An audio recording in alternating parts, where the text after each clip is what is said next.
Welcome to the Friday Power Lunch, a weekly show amplifying the voices of the Virginia grassroots. Each week, we provide engaging conversations about politics, culture, and women making change. Produced by the unstoppable women of Network Nova, our motto is, when we vote, we win. The Friday Power Lunch is recorded before a live Zoom audience. Follow us on social media. Subscribe to our YouTube channel and show us some love and become a sponsor through Patreon. The Friday Power Lunch. Badass women getting things done.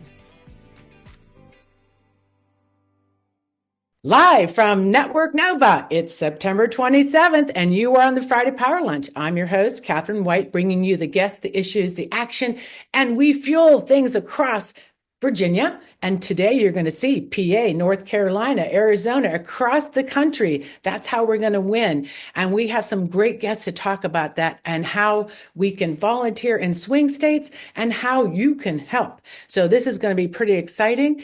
We have Jamie Perrapato here. Jamie, give a wave. Badass, former New Jersey gal, I think. So when you bring New Jersey anywhere, and I know DORRI SCOTT said she was from New Jersey too, sparks will fly. And she is in Pennsylvania organizing for many years now, like us. She is executive director and founder, Turn PA Blue. Welcome, Jamie. Welcome back, Jamie.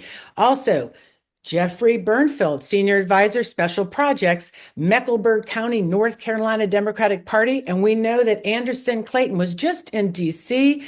Raising some money for y'all. And I know you're a volunteer, and we're so glad to have you in the room, Jeffrey. And lastly, another badass, Patti O'Neill, Chair of the Maricopa County, Arizona Democratic Party. As a former chair, Patti got a lot of shit done. She really knows how to turn things out. And I'll say, as a former also event planner, Patti, and you've done it for over 30 years, those skills you're using, very much getting out the vote, that event planning is so key. So good for you. And lastly, remember, it's September and it is Banned Book Week. The thought that we even have to have kind of a week about this is kind of weird, but it is where we are. It's where we have been for, I guess, 100 years, banning shit. But today, I'm so excited because we have DORRI Scottt with us.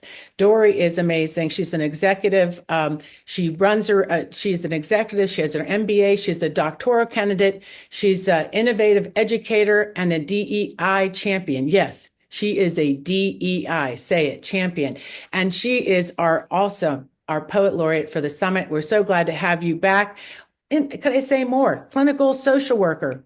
Amazing. So she's going to be talking about banning the banned books and, how this is impacting teenagers and children and people and our society in general. And I think it's definitely something we need to talk about. So thank you for being here, DORRI. Glad to have you back.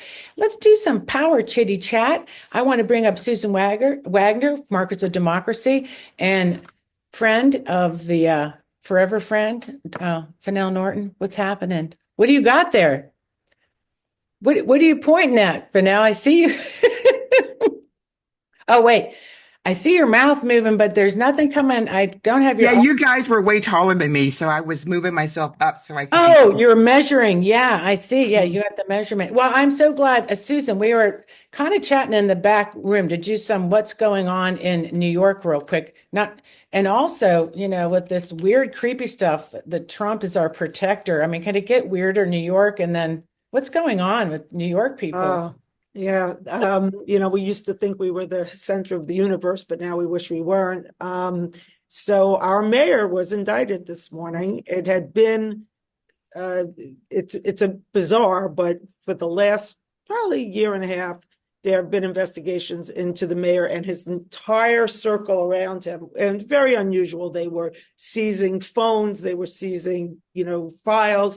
You don't usually do that unless for the mayor and senior officers within his administration. The school's chancellor, the police commissioner, then the substitute police commissioner. The day that the substitute police commissioner was appointed, his phone was seized. So it doesn't look good for our mayor.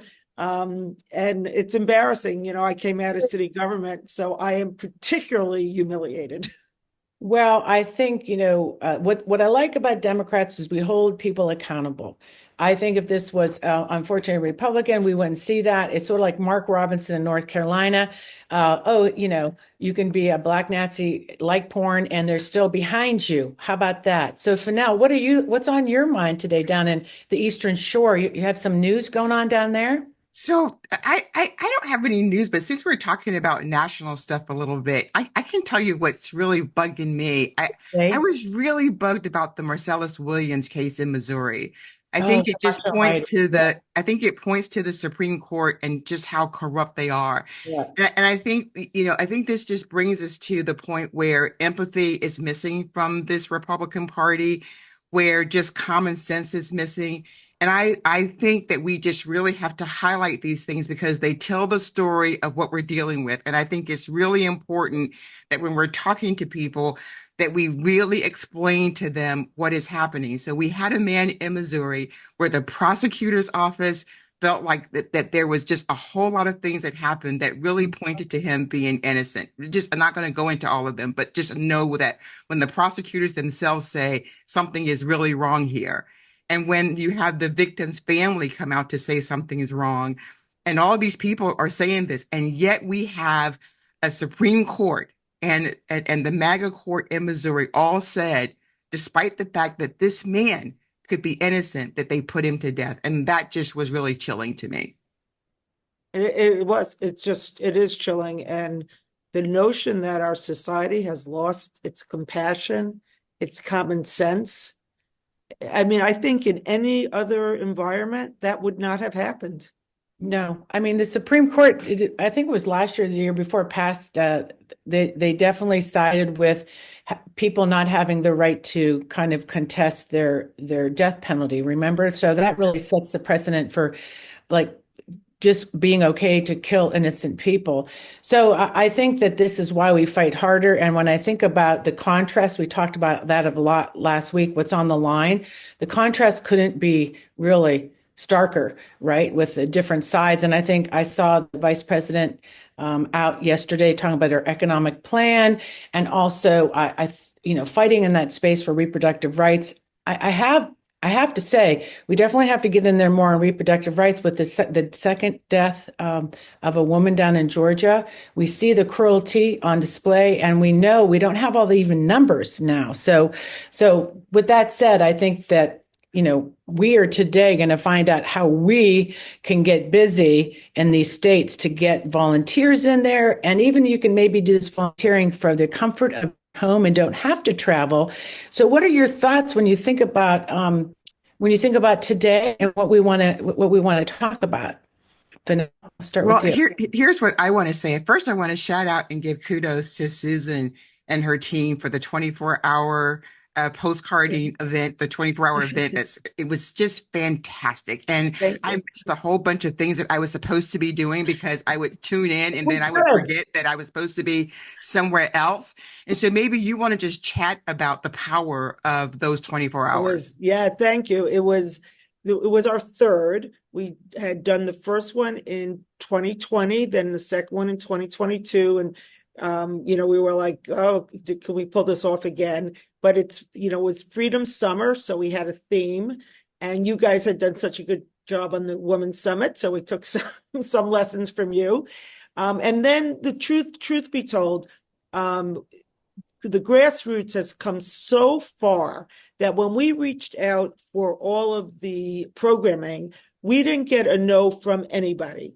I mean, from Jamie Harrison, Nancy Pelosi, we asked her for a video. She said, no, you guys deserve me live. And I'm flying in that like within 5 minutes of being there. And so we had to be flexible. And then we were very proud that she pulled out a postcard and she wrote the postcard. So I think it's a testament to every single person who's listening here today about the power of grassroots and the recognition that we're starting to get. I see Katherine wants to say something. No, I'm thinking when I'm looking at the time, what I want to do is when we're thinking about our guest today, Robbin, can you bring up that map or that image? Are you able to show this?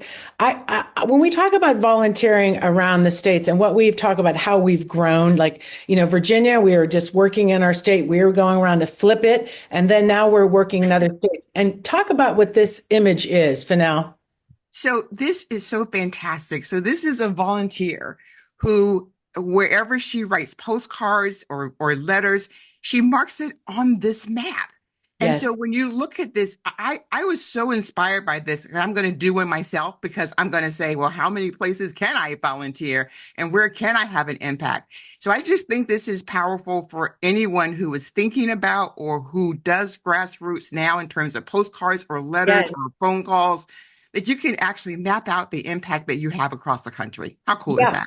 I want to say that if you're in the Spotify listening to us, we have a map of the United States and we have just everywhere this person has volunteered a little line. And I love that they write, like, I see maybe Swazi, I see certain races in there. And I think to myself, this is so inspirational. Now, this is really fun. So today when we talk about we're creating, what they say, an opportunity economy. We're creating an opportunity for everybody to get out the vote. And I think it's just like canvassing, postcarding, all the stuff you can do, phone banking, texting. And I know it's so overwhelming, but today we're going to focus on some of these swing states. And then also, like I said, I'm going to keep plugging for Virginia because I have to say I'm a little worried. And I know we'll talk to each individual about some of the billboard wars we see, some of the yard sign issues people are having, but we keep working, we solve problem. So I'm going to hand it over. What are you thinking?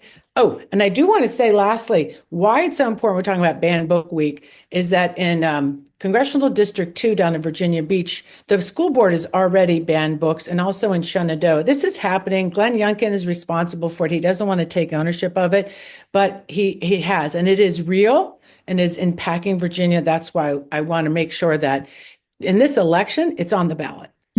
Yeah, and Catherine, just quickly, because I know it's time for your guest to come up, but when we think about banned books, this is Project 2025 happening right here. And I think this is a connection that we have to make for people, is that it is not the future. It is happening right here in Virginia, right here across the country, this moment.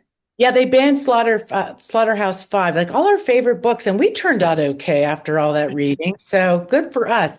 And that's the point, right, Dorri? We'll talk about that later in the show. Let's bring up Jamie Perrapato. If you're listening in, welcome again. You are on the Friday Power Lunch, and we have with us the founder and executive director of Turn PA Blue. And gosh, I haven't seen you in maybe a year, got to talk to you, and you are somebody I so enjoy talking to. Let's just talk about you for a second. How is PA doing? How are you doing? PA is tough. I mean, we have 19 electoral votes. Pennsylvania's elections are always close. Trump won by 40,000 votes in 2016. Biden won by 80,000 in 2020. It's always close. So I am the founder and I'm former executive director of Turn PA. Former. Who's the new executive director? Well, I'm taking a leave of absence because I'm working with our other organization called Promote the Vote. So I'm working on the nonpartisan side, in the sense that my job that I'm doing right now did not exist in 2020. Got it. Because of the problems we have with the certification of elections and Stop the Steal and all that other nonsense, which had ground zero in Pennsylvania. So we started a 501c4 nonprofit in 22.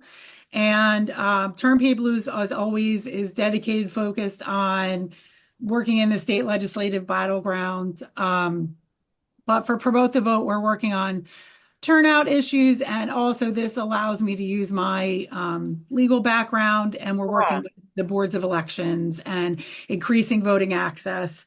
We have some naughty boards of elections like Luzerne County, which is up in, Bob Casey's neck of the woods, just unilaterally pulled all their drop boxes this week.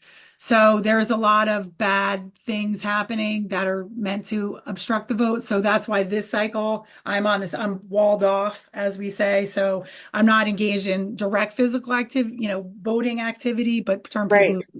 But like I said, that's why I'm doing this. I think I'm uniquely situated considering like I'm a lawyer and I do Yeah. elections. I have all these relationships on the ground.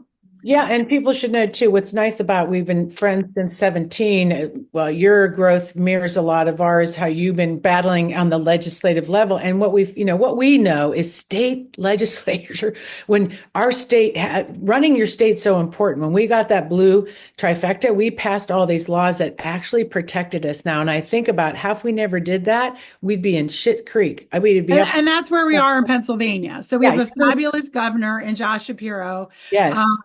We won the state. We were finally able to flip the state house in 2022 by one vote. We've had about, I can't even count. I stopped counting, but I can say conservatively 13 special elections, plus other things where the control of the house we didn't have control of the house. And then one of the Republican House members was deployed because he was like, I never know what the control. We literally had a Democratic congressman on the a state rep on the lam. Oh, wow. So it is tight. We won by 56 votes. I know we're paying attention, obviously, because those 19 electoral votes, as you say. Let's look at the legislative battleground. So when we talk about people coming in to help you, Pennsylvania is a big damn place. Can we show the legislative battleground slide, Robbin, while we talk? I think when we say to people, you need to go to PA, you can do this. And we know online people can phone bank, text, they can do all these things virtual. But if they're coming here, look at this big map. What's going on across it? Just briefly give us the skinny. So, this is the state legislative battleground. These are, I would say, purple seats. I kind of feel like most of them are more like maroon than purple. But this is what we need to do to flip the state Senate. So we are down 3 seats in the state Senate. We can get nothing passed. Right. We're a little Byzantine in our laws here in Pennsylvania. So we only got vote by mail in 2019. We are not allowed to pre-canvass in Pennsylvania, which means the boards of elections are not even allowed to start prepping the envelopes till the morning of the election. And the House, our state Democratic controlled House, passed a clean pre-canvassing bill, which was basically this bill is only to allow the counties to start doing their prep work early. Right. No poison pills, nobody else's agenda, nothing else. And the Republican Senate refused to touch it, despite the fact that all of the counties want it. The majority of the counties in this state are controlled by Republicans. So they have no interest in doing anything. So Erie and in these places, I think there might be another slide about Congress as well. Yeah, let's show the Congress one up next. And so just keep this visually in your mind. And then we have this other one. They're all in the same places. So where it's at in Pennsylvania is Allegheny County, where we have a Senate seat, a state Senate seat that is very, very close. We have 2 House seats and a couple protects. And we also have a congressional seat that needs to be protected with Chris DeLuzio. So that's out in Allegheny. And Pennsylvania, you get a lot of bang for your buck because everything is overlapping. Whereas a great place for people from Virginia and Maryland to go is right down there. If you see Scott Perry, PA 10, I'm sure you know that villain. Yes. That's, I think, one of the most, contentious flips. I think that's a flippable seat. We also have a competitive Senate race and 2 competitive House seats there. So that's a lot of bang for your buck. Bucks County is always like a bellwether for the country. So there we're going to try to get, Brian Fitzpatrick again. That is battleground seats are right in there for the House. We won the majority in Bucks County by 56 votes. Right. So you go up to Susan Wild, which is the Lehigh Valley. That's one of the top Republican targets. And then up into Matt Cartwright. Those are the top targets for the Republicans to take those seats back. And that is where we're seeing a lot of the voting problems up in Carbon, Luzerne, Lackawanna, where the Republican-controlled legislature, the Republican counties are playing games with voting access. So these are all really worthwhile places. They contain House seats, Senate seats, and congressional seats. Yes. Not to mention we also have to protect Bob Casey. Of course, and they're around the border, as we say. So it looks like New York, Virginia, Maryland could be helpful. And I know people that went to Bucks County and canvassed last week over in that area. So people are getting involved in busing in and doing stuff. If we could take the slide down, Robbin, we in our last minute here, Jamie, how can people help? When we talk about, I think Susan Wagner had mentioned that there are buses from New York going over to help. Where can people really help and be the most effective right now? And we can put this stuff in the chat later and we could send it, but just where would you tell people where they can really where you want to? So I think that South Central, like the area that's closest to you, is really emerging. I think that's a place where we can pull a lot of votes out. South Central, what city is that near? Like people. So that would be York. York, okay. That Scott Perry area. So it's York, Cumberland, Dauphin. Dauphin is like more urban. So we always have a lot going on. So I posted in the chat, we have a bunch of canvases going on across the state that we could always plug you in. We work from you understand this. We work from the bottom of the ticket. Yep. Bottom of the ticket helps the top of the ticket. The top of the ticket doesn't necessarily help the bottom of the ticket. So if you start from the bottom of the ticket, you're definitely pushing the work upwards. Right. So we have that. And then we have the state legislative races. We also have opportunities with Promote the Vote, where we're doing turnout in Philadelphia. We have like a general statewide turnout for vote by mail 36. If you look at our suburban counties, it's up to 40. Philadelphia, right. 31. And it's like an anchor around our necks. So the work that we do, the turnout work, is done on the Promote the Vote side. And we're also introducing a program, which I think would be great for a lot of your volunteers, called Vote Navigator, which is we send a lot of volunteers through the hotlines, through canvas questions. And if we identify a voter who needs in-person help, the Vote Navigator team will dispatch someone out, and that information is in there as well. Great. So we're working with the hotline. We're getting referrals. There's a survey question for all the canvassers that are working on that coalition that says, if you need a flag, and then we will call through. So we're also calling through those voters. A lot of virtual opportunities. We do a special kind of phone banking that's super effective. And there's always training and camaraderie. I'm in your Slacks. I'm always watching what's going on, and you guys are really well organized, and kudos to you for just making hundreds of thousand calls a week. Like, we're calling the voters that no one else is calling. That's our universe, is usually go where they ain't. Go where they ain't. I love that. And that's a great way. That's where we are. Go where they ain't. 19 electoral votes, but who's counting? Who's counting? Who cares? This is nothing, just no biggie. So I love that you're here and with us today, and put whatever you want in the chat. And folks, let's lean into PA. I think, I know people are traveling up there. Nope, neighbors, swing left. There are ways, and I'm sure there's housing and different stuff like that. So yes, and reach out to me personally. Like, I don't speak for the PA Dems.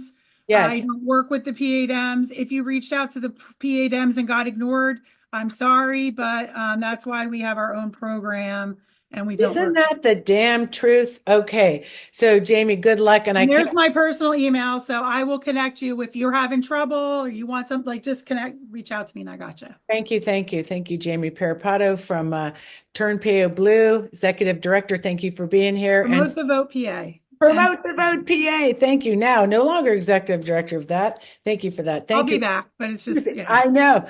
My job didn't exist in 2020, so it had to get made up because of all of this horror that's happening, where we can no longer have nice things like free and fair elections. I know. Taking ballot boxes out, this is desperate. So thank you, Jamie. Susan, I know you're excited about our next guest up, and it really does. It's not shocking.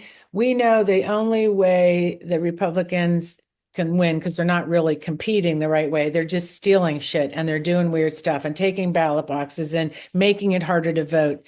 I mean, really, it's ridiculous. So, right? Okay, let you get it. Let's bring up Jeffrey Bernfeld, Senior Advisor, Special Projects, Mecklenburg County, North Carolina Democratic Party. I'll let you guys go at it. Thanks. So welcome, Jeff. Just because I want to give you a lot of time to speak, I'm going to rush through this opening to say that because I've been a grassroots organizer now for about 8 years, you can't get a better email from a friend who says, tell me where I should go. I'm going to pay my own expenses. I have 3 weeks to do it. and just point me in the right direction. Nobody has to pay anything for my services. And knowing that it came from my good friend, Jeff BERNFELD, who went to law school with me, and we've been friendly now close to over 40 years, Jeff. I knew that wherever you landed, they would love having you be there and you would stay. And that's exactly what happened. So I would love everybody to just hear sort of what they're calling nowadays your origin story with activism in North Carolina. Okay, it makes it sound fancy. It was just kind of a spur of the moment decision. But first, I wanted to say that I'm a volunteer and I do not speak for the Mecklenburg County Democratic Party. Everything you'll hear is my opinion and my thoughts only. I live in Massachusetts, obviously a blue state. I didn't see any real place I could be of any use. So I decided I wanted to go to a swing state. I called my good friend Susan through the typical networking that all the people on this call must be familiar with. I wound up getting in contact with Drew Cromer, who is the spectacular and very interesting chairman of the Mecklenburg County Democrats. And Mecklenburg County presents a very unique situation. Very unique. My kids would kill me. Unique situation. Because we don't have to do anything to win except get Democrats to vote. We don't have to persuade a single person. We don't have to change anybody's mind. We have to get Democrats to vote in the same numbers they vote in the rest of the state of North Carolina. I'm not saying that's easy, but it's very focused. If we do that, if we get Democrats out in the same percentage as they vote in, for example, Wake County, we will win North Carolina. We'll win Mecklenburg, obviously. We'll win North Carolina, and we will put 16 electoral votes in the national column. So it's a very clear and focused and specific attempt to reach a specific group of people who, for whatever reasons, have not voted in the numbers we need. Right. So you and I discussed this a little bit yesterday, and I think everybody here would be interested. They must. I know when I started speaking about the 2024 election, many people, many of us on this call know Jeff Blum, who started All In for North Carolina and did tremendous fundraising across this country relentlessly for you, because he really believed that Mecklenburg County, if we could pull it off, we would win, to your point. And then Simon Rosenberg, I remember speaking to him, and we were developing all these postcard campaigns, and he said, it's got to be Mecklenburg County. So tell us what the problems were that had been identified by people like Drew, and then what messaging you developed to get those people out to vote. Well, the problem was, well, there are many. You can go historical and talk about, 300 years or whatever it is of racial problems, or you could look to last week when the Mecklenburg County Democratic Party existed in name, but not in any form, and had no impact on recent elections. Literally, there was a thing called the Mecklenburg County Democratic Party, but I believe if I have the number right, in 2020, the county party knocked on 262 doors. Not 262,000, not 2,620, 262 doors. So we had a non-party. So it was nowhere to go but up. And we have bulked up. We've brought on, there's a permanent staff now of 5 people, eight or 9 people now, including a number of organizers. We're open.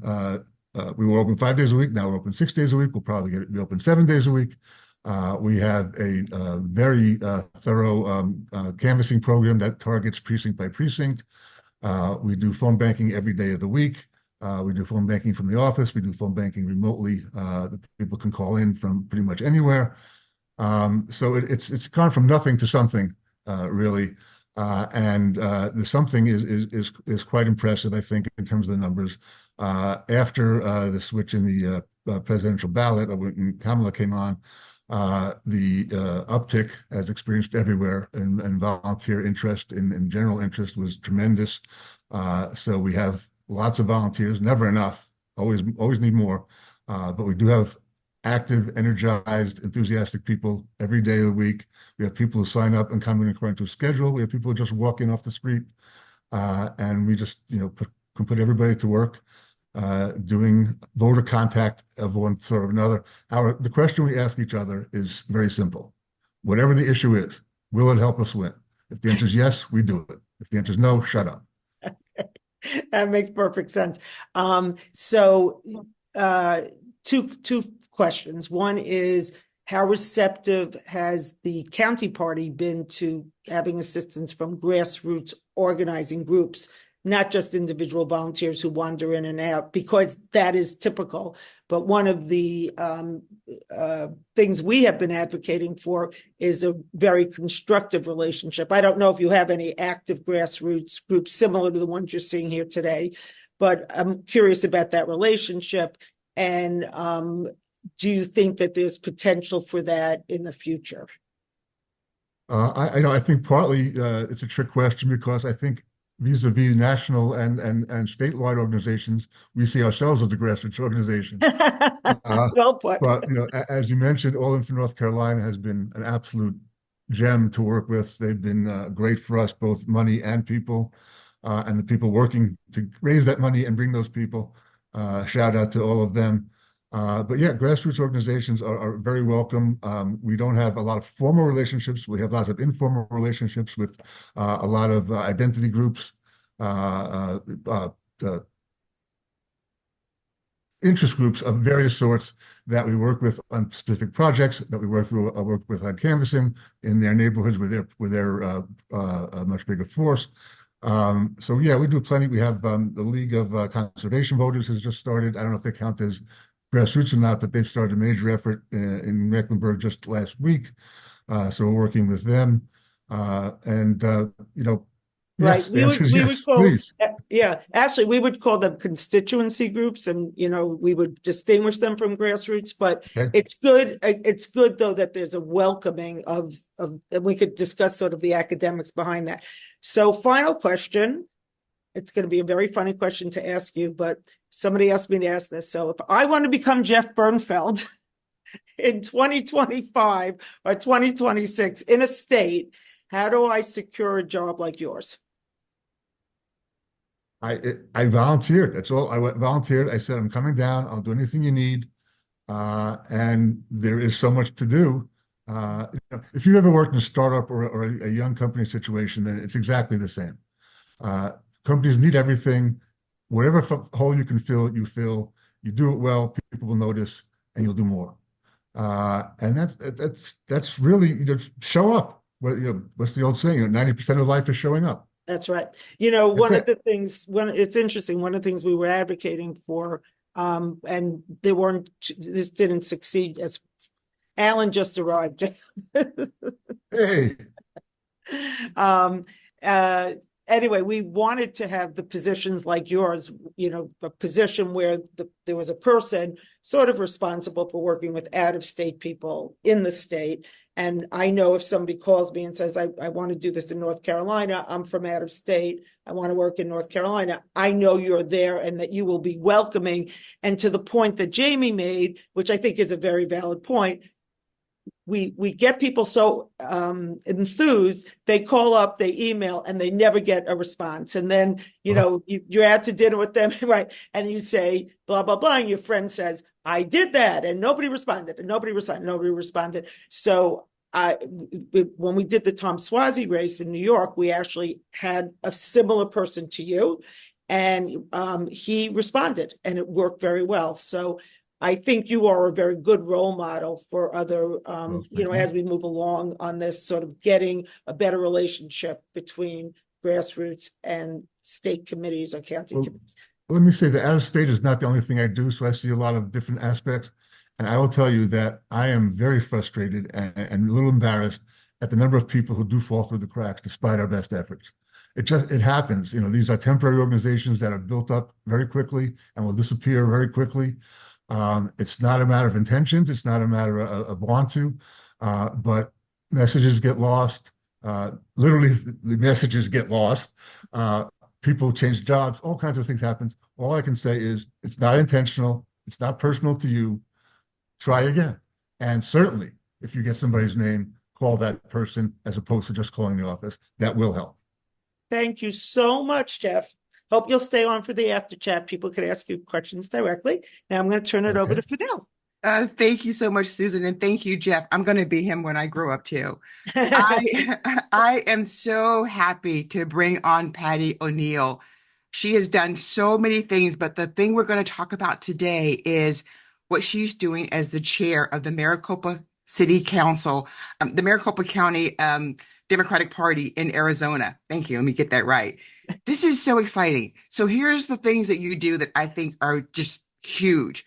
You get quality candidates, Yes. you fundraise, Right. and you turn out voters. That's right. So those are all the things that we need. So let's just chat for a minute about a little bit about the different things that you've done and sort of how does that help you in terms of getting really quality candidates? Well, first we have to understand what our playing field is. What are we dealing with? So Maricopa County, Arizona is a swing state, but it runs through Maricopa County. So you have to understand that at the very basics. So 62% of the voters are here in Maricopa County. 8 of the 9 congressional districts are whole or partly in Maricopa County.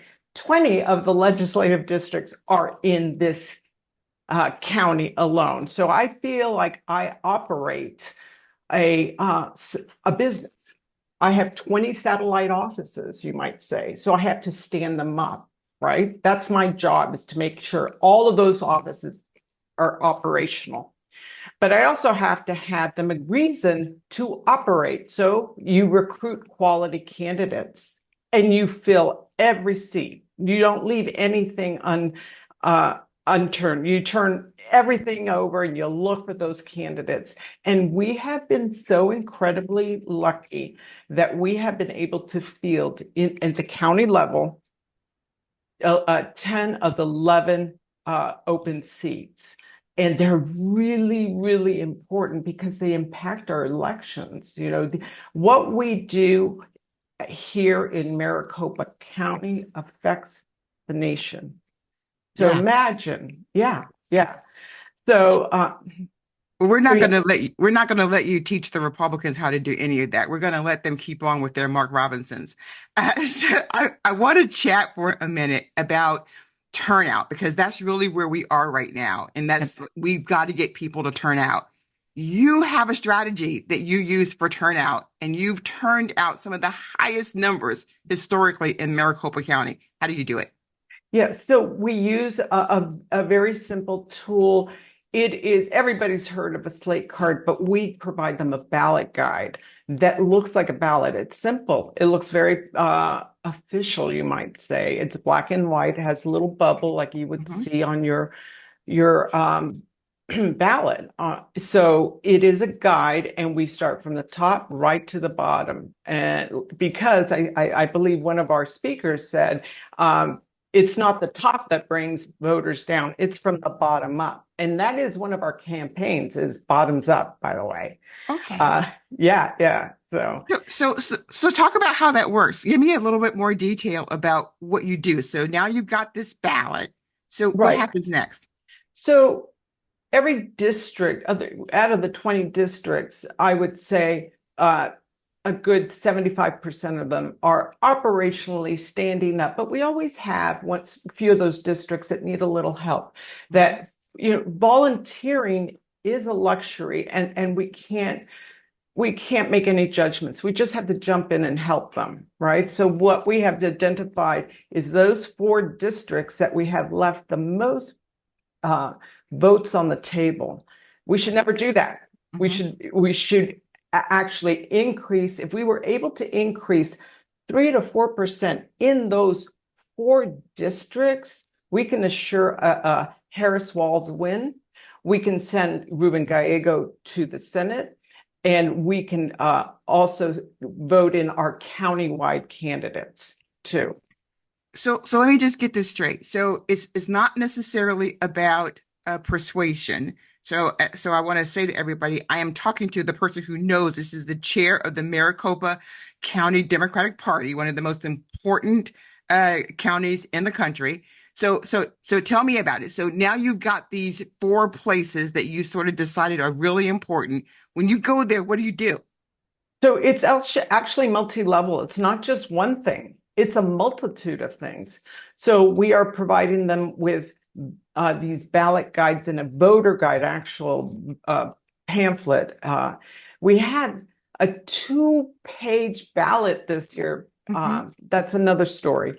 So we need to teach, we're messaging both of them. And we have our messages in English and Spanish. We also do digital. We're doing a lot of digital, and we're phone banking, and we are doing both lit drop and canvassy. See, there's all these multi-level. We also have partnered with unions, a lot with unions and with different organizations that represent different communities too. So we're getting in there. So I want to say to folks, because I think this is really important, in 2020, you had the highest Dem turnout of any county anywhere. And tell me, go ahead. So a clarification, I had the highest, I was the chair of one of the legislative districts, and during COVID, we had the highest Dem turnout in the entire state by just during COVID. So remember, Republicans were going out and knocking on doors and we weren't, right? So how do we go around that? So we use the same method minus knocking on doors. We use this ballot guide that looked like an official ballot, front and back. And we had a voter guide, an actual pamphlet, and we were dropping them off at homes with the universe that included independents and Republicans. We also electioneered with that. We were watching people walking to the vote centers, because we don't have precinct models. We have vote centers, so you can vote anywhere, with these ballot guides, right? Because we were now electioneering with them. And they are like, these are the greatest things in sliced bread. We had so much enthusiasm behind that we started to in 2022. I was on the board of MCDP as first vice chair. We were making sure we were teaching all the districts to start using this one simple tool, and not only physically, but digitally. So texting this out, to using it in all of their digital platforms too. So yeah. So we're down to 30 days left. So I'm like hoping that everybody is listening, because we've got 30 days, less than 30 days now. So whether you put it on your Facebook or your TikTok or whatever you have, this is one thing that we can do. I am so impressed, Patti. I'm just giddy, quite frankly. What else do you want to tell us? Like, I hope you will be here for the after chat. I would love to chat. I'm really excited about what we are doing. I am very excited about our candidates and the prospect at the first time flipping this county, and we can't even historically figure out when was the last time we had a majority at the county, because we certify the elections at the county level, the Board of Supervisors. We have an election denier running as a county recorder, and and everybody gave us a really bad time for running a Democrat as a recorder last year at this time, because there was a reasonable Republican as a recorder, right? But he didn't have our values, and we knew that the Republicans were gunning for him. This is a big race. They have all eyes on them. So what can you do? You can come out here it's a dry heat, okay? And come out and knock on doors. We have weekends of actions. We have lit drops. We have phone banking, texting, and I'll drop these in the chat. If you can't come out here, heck, you can text and phone bank from home too. So we'd love that. So yeah. Wonderful. So this has been Patti O'Neill, the chair of the Maricopa County Democratic Party. She'll stay for the after chat. Wonderful. So we will be waiting to hear more what you have to say. But Katherine, we want to talk now about the Do Something Challenge and what's happening. I want to get a ticket to Arizona and do a little hiking and canvassing. But let's talk about Do Something for a couple minutes, and then we'll get to DORRI SCOTT about. Sure. So I'm gonna push it really fast. But first, I want to talk about the weekend of action that's happening in Virginia Beach. That's going to be October 4th, 5th, and 6th. I know we're putting a bunch of information. There we go. A bunch of information in the chat, as well as you can see right here. There are all kinds of things you can do, all kinds of volunteer events that you can do. We want you guys, if you can come down, come down.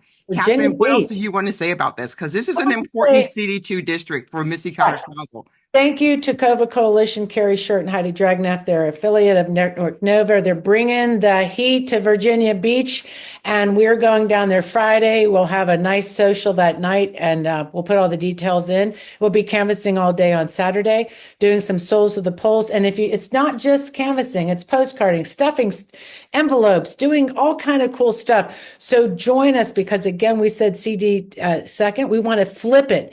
Everybody that likes to flip things, we lost that seat. We had Elaine Luria there, and we want it back. And that's what we're going to do. And so that's a big thing. It is a big thing. So I hope that everybody will look in the chat, but also there'll be information that Robbin will send out after so that you can participate October 4th, 5th, and 6th. It's going to be fantastic. And then I just want to say this is part of the Do Something Challenge. So if you haven't done one of the challenges so far, remember the first one was finding a partner. The second one was calling people that you know and telling them to vote early, and also do sticky notes that said, hey, your vote is private in the bathroom. The third one was to make some noise, tell people why you're voting for Kamala Harris. And then 4 was getting loud and telling everybody why it was important to vote on day 1.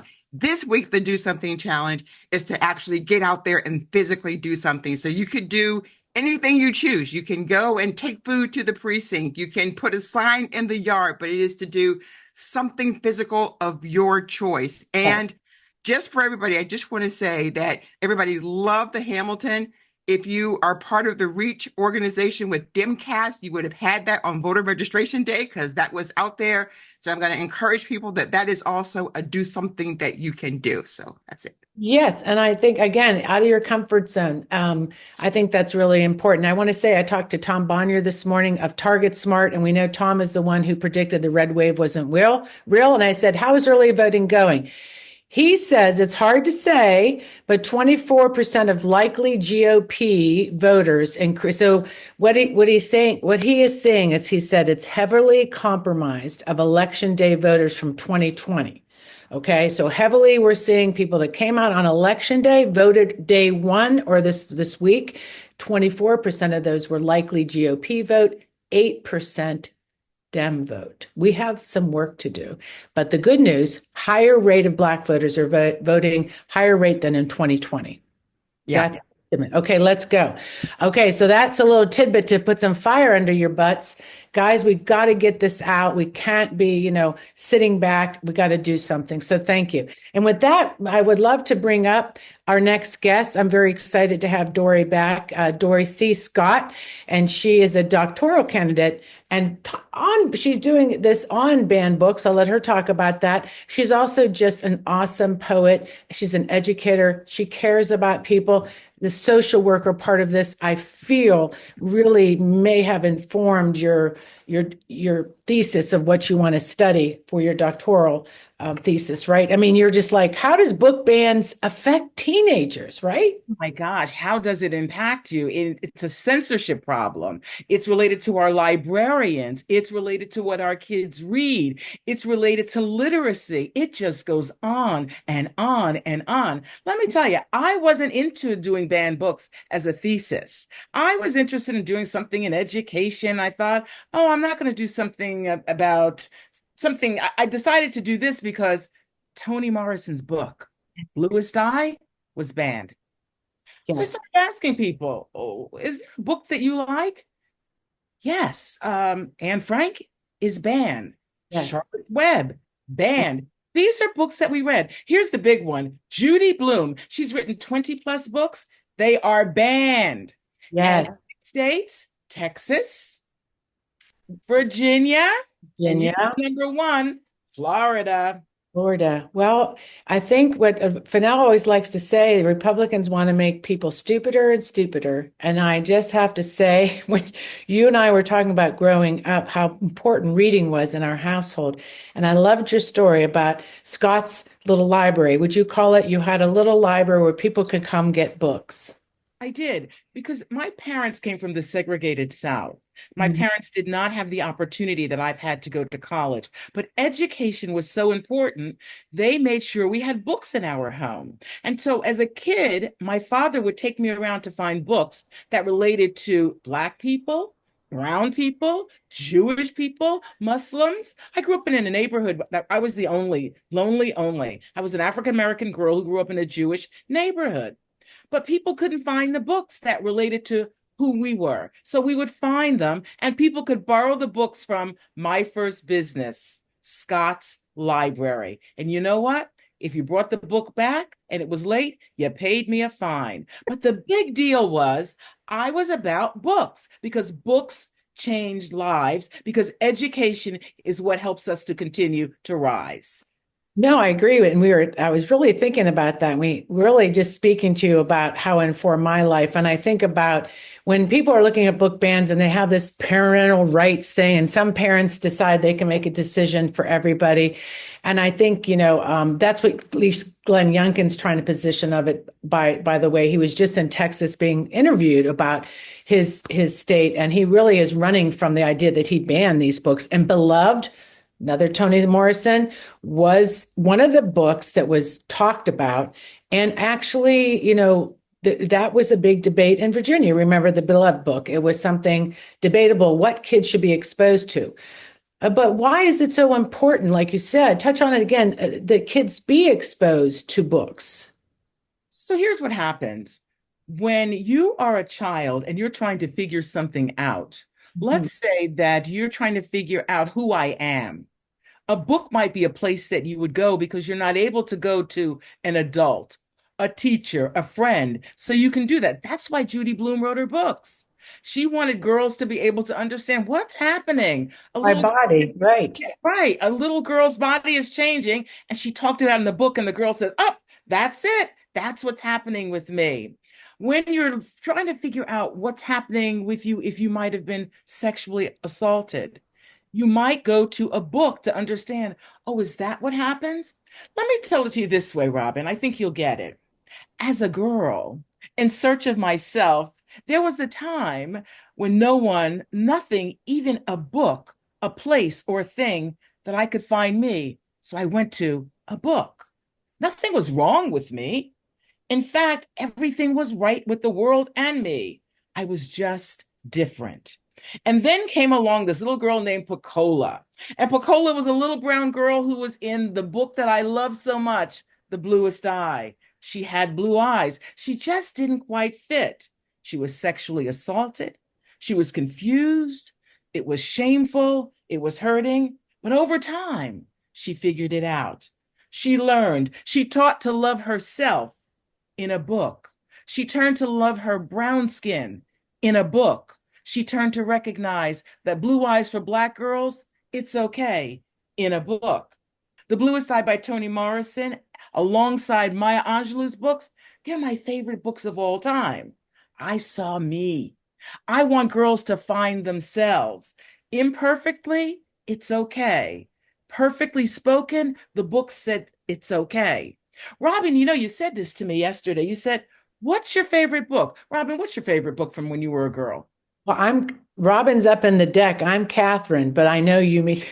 Oh, I'm sorry. That's right. You're right. That's right. Okay, because it doesn't matter my name right now. I could tell you what you're saying is just resonating. I say resonating across. Thank you. So my favorite book, like we talked about that Jane Eyre is when I read in sixth grade, Jane Eyre, and that really just something that struck me. The relationship between those two girls and the one dying stuck with me, right? Yeah. It just shapes you when you read these books. Yeah. And then I love going to my mom's bookshelf because that's where some of the dirty books were. And I learned a lot there too. So I think that that's okay, right? It is okay. It is okay. Books change lives. They They do. change lives. And when you look at the data says this. Which books are banned? LGBTQA, religious viewpoint. Did you all know the Diary of Anne Frank is banned because there's a group that doesn't want people to understand the history of what the Holocaust really was about? Racism, Yes. violence, use of illegal substances, anti-family content, because unless you are the perfect family, you're not going to be in a book. Yes. A political viewpoint, those are the books that are banned. Yes. And that's the scary part. Yes, I want to say, and I thank you for being here because this really frames up the show as a great way to kind of wrap up because it's on the ballot, our freedom. Kamala Harris talks about our freedom to read, dance, be ourselves, and be free. That is, and writing and reading and art and literature are really the backbone of a civilized society. And that's how I see, again, the contrast. And I want to remind people in Virginia, down where we'll be going to Virginia Beach, right now, the school board members have told us that they're under attack. There's PACs putting like hundreds of thousands of dollars into these races, and they want to make sure that they, have control over our students. So so thank you, DORRI C. Scott. Thank you for being here. Fennell, do you want any last words with DORRI? Oh, wait, you're again. I don't know. Here we go. It was just really powerful, but it just shows how important books are and why Project 2025 is banning books because it's history. It moves you forward. It helps you not repeat mistakes. It helps you grow. So that is why books are being banned at such a high level. Yes. Thank you, DORRI. Well, we know we'll have DORRI back. Thank you. Stay in the fight. Keep writing. I look forward to just hearing more from you. So let's wrap up real quick. What are you thinking, Fennell, today? I want to thank our guests. Yeah.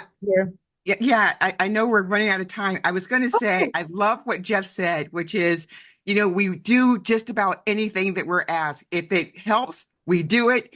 If it doesn't, shut up, we're not doing it. So I love that so that you can move fast. And of course, I love all the things that Patti said, and I'm hoping that she's going to stay. But I think all of our guests have been phenomenal today. I feel so encouraged and inspired about the work that we have to do going forward because we got a lot of strategies and tactics today.